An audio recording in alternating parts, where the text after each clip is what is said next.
À gauche. C'est bon.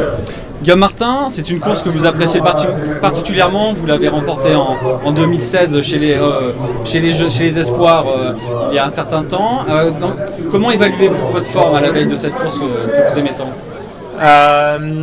Instable. Je suis bien une semaine, pas bien la semaine d'après.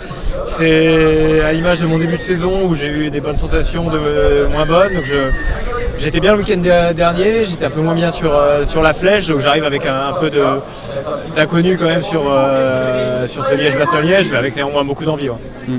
Quelle est la meilleure stratégie à appliquer quand on a deux coureurs qui paraissent tant au-dessus du lot avec Remco Evenepoel et Tadej Pogacar? Est-ce qu'il faut se focaliser absolument sur eux ou faire sa propre course quoi qu'il en coûte? Après, je pense qu'on ne peut pas faire abstraction du fait qu'ils sont là et que de toute façon c'est leurs équipes qui vont contrôler la course et sans doute que c'est eux qui vont dynamiter la course à un certain moment. Donc on ne peut pas non plus se dire on fait notre course indépendamment et puis on ne sait jamais aussi ce qui peut se passer. C'est une course d'un jour et voilà, et ça peut être une course de mouvement aussi à un certain moment et à nous d'essayer d'en profiter. Et vous pensez que la course va se débrider à partir de quand? La Redoute ou Franchement, je ne sais pas, et encore moins avec le nouveau parcours qu'on a reconnu hier qui est...